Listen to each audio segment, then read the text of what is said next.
ಈ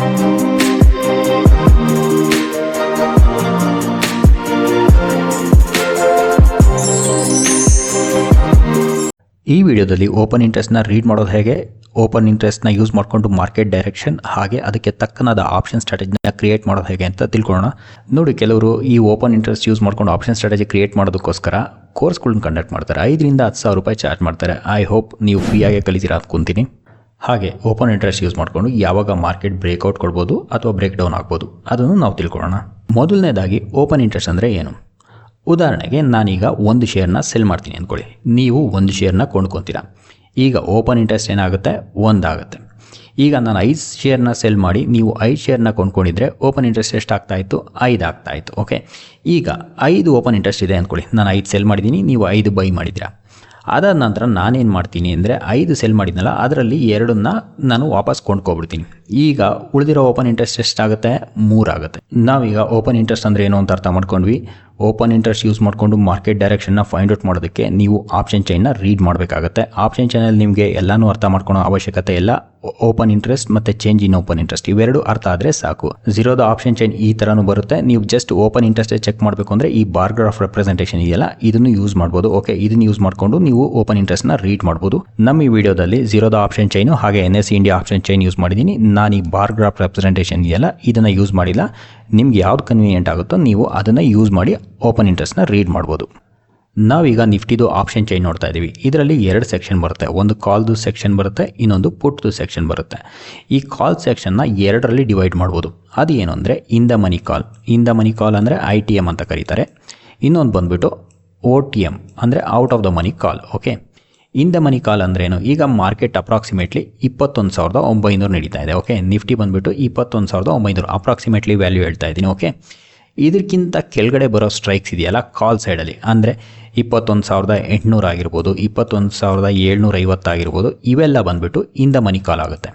ಹಾಗೆ 21,900 ಇದೆಯಲ್ಲ ಅದಕ್ಕಿಂತ ಮೇಲ್ಗಡೆ ಇರೋ ಸ್ಟ್ರೈಕ್ಸ್ ಬಂದುಬಿಟ್ಟು 22,000 ಆಗಿರ್ಬೋದು ಅಥವಾ 22,100 ಆಗಿರ್ಬೋದು, ಇವೆಲ್ಲ ಬಂದುಬಿಟ್ಟು OTM ಸ್ಟ್ರೈಕ್ಸ್ ಅಂತ ಕರೀತಾರೆ.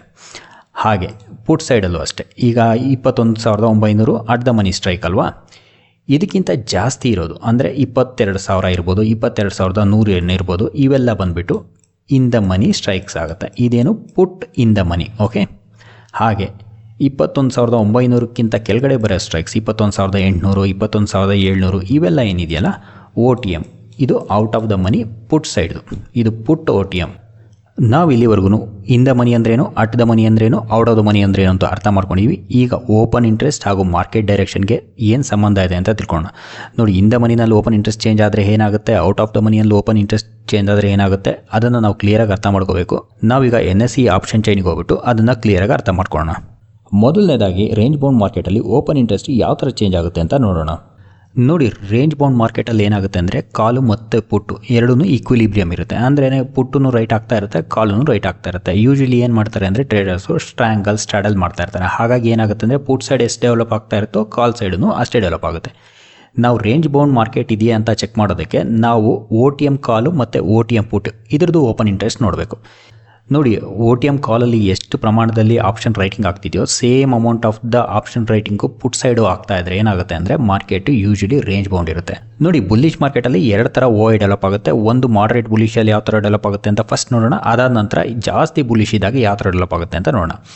ಮೊದಲನೇದಾಗಿ ಮಾಡರೇಟ್ ಬುಲಿಶಲ್ಲಿ ಇದ್ದಾಗ ಏನಾಗುತ್ತೆ ಅಂದರೆ in the money call options ಇರುತ್ತಲ್ಲ ಅದರದ್ದು ಓಪನ್ ಇಂಟ್ರೆಸ್ಟು ಕಡಿಮೆ ಆಗುತ್ತೆ. ಅಂದರೆ ಸೆಲ್ ಮಾಡಿರ್ತಾರಲ್ಲ ಕಾಲ್ನ, ಅವರು ಇನ್ ದ ಮನಿ ಆಗ್ತಿದ್ದಂಗೆ ಅವನ್ನ ಕ್ಲೋಸ್ ಮಾಡ್ಕೊತಾರೆ. At the same time OTM ಪುಟ್ಟಲ್ಲಿ ಓಪನ್ ಇಂಟ್ರೆಸ್ಟ್ ತುಂಬ ಜಾಸ್ತಿ ಆಗ್ತಾ ಇರುತ್ತೆ ಕಂಪೇರ್ ಟು OTM ಕಾಲ್ಸ್ಗೆ. ಆವಾಗ ಏನಾಗುತ್ತೆ ಅಂದರೆ ಅದು ಮಾರ್ಕೆಟು ಬುಲ್ಲಿಶ್ ಇರುತ್ತೆ, ಎಕ್ಸ್ಟ್ರೀಮ್ ಬುಲ್ಲಿಶ್ ಅಂದರೆ ತುಂಬ ಬುಲ್ಲಿಶ್ ಮಾರ್ಕೆಟ್ ಇದ್ದಾಗ ಆವಾಗ ಇನ್ ದ ಮನಿ ಪುಟ್ ಇರುತ್ತಲ್ಲ ಅದರದ್ದು ಓಪನ್ ಇಂಟ್ರೆಸ್ಟ್ ಕಡಿಮೆ ಆಗುತ್ತೆ. At the same time out of the money OTM ಕಾಲ್ ಇರುತ್ತಲ್ಲ ಅಲ್ಲೂ ಜಾಸ್ತಿ ಇಂಟ್ರೆಸ್ಟ್ ಡೆವಲಪ್ ಆಗ್ತಿರಲ್ಲ, ಅಲ್ಲೂ ಸ್ವಲ್ಪ ಪ್ರಮಾಣದಲ್ಲಿ ಕಡಿಮೆ ಆಗ್ತಾ ಇರುತ್ತೆ.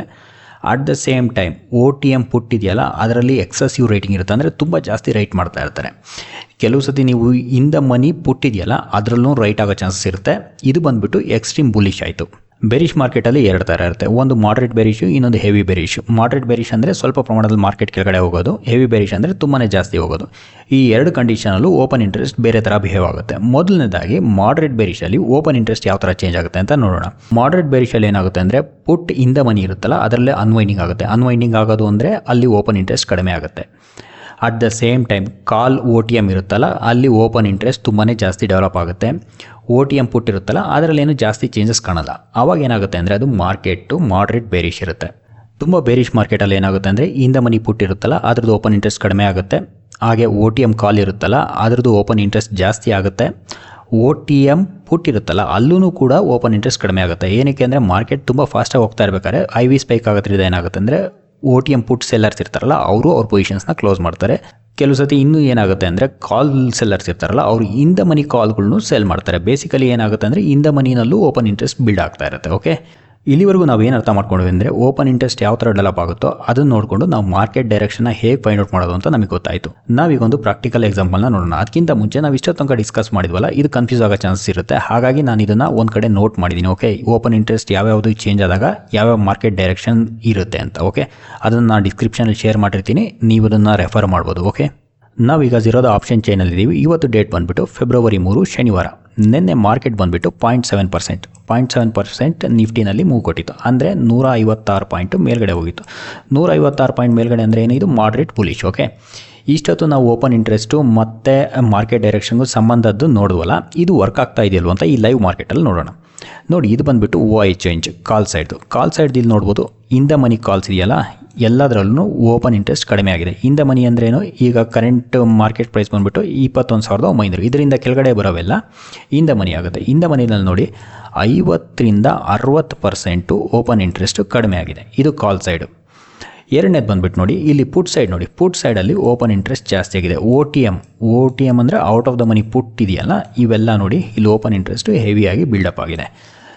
ಅಟ್ ದ ಸೇಮ್ ಟೈಮ್ ನೀವು OTM ಕಾಲ್ ಇದೆಯಲ್ಲ ಈ OTM ಕಾಲ್ ನೋಡಿ ಇಲ್ಲಿ ಮಾಡ್ರೇಟಾಗಿ ಡೆವಲಪ್ ಆಗಿದೆ. ನಾವು ಇಷ್ಟೊತ್ತು ಕಲ್ತಿದ್ವಲ್ಲ ಅದನ್ನು ಲೈವ್ ಮಾರ್ಕೆಟಲ್ಲಿ ಅಪ್ಲೈ ಮಾಡಿ ನೋಡಿದ್ರೂ ಪ್ರಾಪರಾಗಿ ವರ್ಕ್ ಆಗ್ತಾ ಇದೆ. ಓಕೆ, ನಾವು ಇಲ್ಲಿವರೆಗೂ ಕಲ್ತಿದ್ವಲ್ಲ ಇದನ್ನು ನೀವು ಲೈವ್ ಮಾರ್ಕೆಟಲ್ಲಿ ಡೈಲಿ ಓಪನ್ ಇಂಟ್ರೆಸ್ಟ್ ನೋಡಿಕೊಂಡು ನೀವು ಒಂದು ಅನಾಲಿಸಿಸ್ ಮಾಡ್ತಿರಲ್ಲ ಅದೇ ಥರ ವರ್ಕ್ ಆಗ್ತಾ ಇದೆ ಇಲ್ಲೋ ಅಂತ ಚೆಕ್ ಮಾಡಿ. Okay, over A period of time ನಿಮಗೆ ಆಟೋಮೆಟಿಕಲಿ ಓಪನ್ ಇಂಟ್ರೆಸ್ಟ್ ರೀಡ್ ಮಾಡೋದು, ಅದರ ಪ್ರಕಾರ ನೀವು ಯಾವ ಸ್ಟ್ರಾಟಜಿ ಡಿಪ್ಲೈ ಮಾಡಬೇಕು ಅಂತ ನಿಮಗೆ ಬಂದುಬಿಡುತ್ತೆ.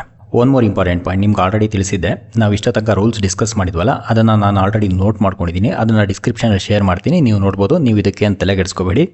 ನಾವೀಗ ಯಾವ್ಯಾವ ಮಾರ್ಕೆಟ್ ಕಂಡೀಷನ್ಗೆ ಯಾವ್ಯಾವ ಆಪ್ಷನ್ ಸ್ಟ್ರಾಟಜಿ ಡಿಪ್ಲೈ ಮಾಡಬೇಕು ಅದನ್ನು ಡಿಸ್ಕಸ್ ಮಾಡಬೇಕಾಯಿತು. ಆದರೆ ವಿಡಿಯೋ ಆಲ್ರೆಡಿ ತುಂಬ ಲೆಂತಿ ಆಗಿದೆ. ಸೊ ನಿಮಗೆ ಆಸಕ್ತಿ ಇದ್ದರೆ ನೀವು ಕಮೆಂಟ್ ಸೆಕ್ಷನಲ್ಲಿ ಕಮೆಂಟ್ ಮಾಡಿ. ನಾನು ಸಮಯ ಆದಾಗ ನಿಮಗೆ ಯಾವ್ಯಾವ ಮಾರ್ಕೆಟ್ ಕಂಡೀಷನಲ್ಲಿ ಯಾವ್ಯಾವ ಥರ ಆಪ್ಷನ್ ಸ್ಟ್ರಾಟಜಿನ ಡಿಪ್ಲೈ ಮಾಡಬೇಕು ಅಂತ ಒಂದು ವಿಡಿಯೋ ಮಾಡಿ ಕಂಪ್ಲೀಟಾಗಿ ತಿಳಿಸ್ತೀನಿ. ಐ ಹೋಪ್ ನಿಮಗೆ ಈ ವಿಡಿಯೋ ಇಷ್ಟ ಆಗಿದೆ ಅನ್ಕೊತೀನಿ. Thanks for watching.